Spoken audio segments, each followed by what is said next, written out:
പവൻ goal Tirur. Keralam കണ്ട ദുർബലനായ fisheries വകുപ്പ് മന്ത്രിയാണ് VM ഗഫൂർ എന്ന് മത്സ്യത്തൊഴിലാളി യൂണിയൻ CITU സംസ്ഥാന സെക്രട്ടറി PP ചിത്തരഞ്ജൻ.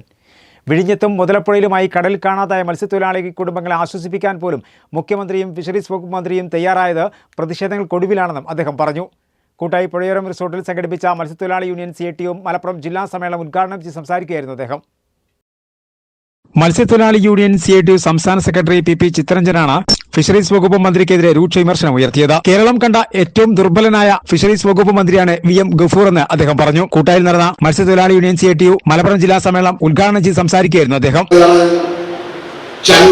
നമ്മൾ പറഞ്ഞു, ഇതിനകത്തൊന്നും സമുദായത്തെ തിരിക്കുന്നതിനോട് ഞങ്ങൾക്ക് യോജിപ്പില്ല.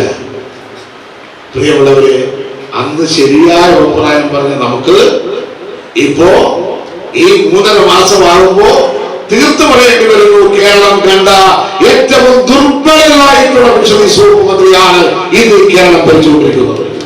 വിഴിഞ്ഞത്തും മുതലപ്പുഴയിലുമായി കടൽ കാണാതായ മത്സ്യത്തൊഴിലാളി കുടുംബങ്ങളെ ആശ്വസിപ്പിക്കാൻ പോലും മുഖ്യമന്ത്രിയും ഫിഷറീസ് വകുപ്പ് മന്ത്രിയും തയ്യാറായില്ലെന്നും മത്സ്യത്തൊഴിലാളി യൂണിയൻ CITUവിന്റെ ഇവർ സന്ദർശിക്കാൻ തയ്യാറായതെന്നും അദ്ദേഹം പറഞ്ഞു.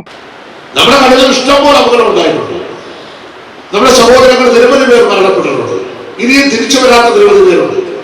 പക്ഷെ ആ കാലത്തെല്ലാം കക്ഷി രാഷ്ട്രീയത്തിനപ്പുറം ഈ കേരളത്തിൽ ഗവൺമെന്റിൽ ഇരുന്നിട്ടുള്ള ഫിഷറീസ് മന്ത്രിമാർ, പ്രത്യേകിച്ച് മുഖ്യമന്ത്രിമാർ കാണിച്ചിട്ടുള്ള മാതൃകയുണ്ട്.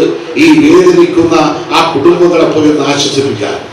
സംസ്ഥാന പ്രസിഡന്റ് കൂട്ടായി ബഷീർ, CITU ജില്ലാ secretary VP Zakariya, KV Prasad, advocate U Sainuddin, CP Shukkoor, KV Sudhakaran തുടങ്ങിയവർ സംസാരിച്ചു. M അനിൽകുമാർ രക്തസാക്ഷി പ്രമേയവും KVM ഹനീഫ അനുശോചന പ്രമേയവും ജില്ലാ സെക്രട്ടറി KM റഹീം റിപ്പോർട്ടും അവതരിപ്പിച്ചു. പൊന്നാനി, തവനൂർ, തിരൂർ, താനൂർ, തിരൂരങ്ങാടി, വള്ളിക്കുന്ന് ഏരിയ കമ്മിറ്റികളിൽ നിന്നായി 171 പ്രതിനിധികളാണ് ജില്ലാ സമ്മേളനത്തിൽ പങ്കെടുത്തത്.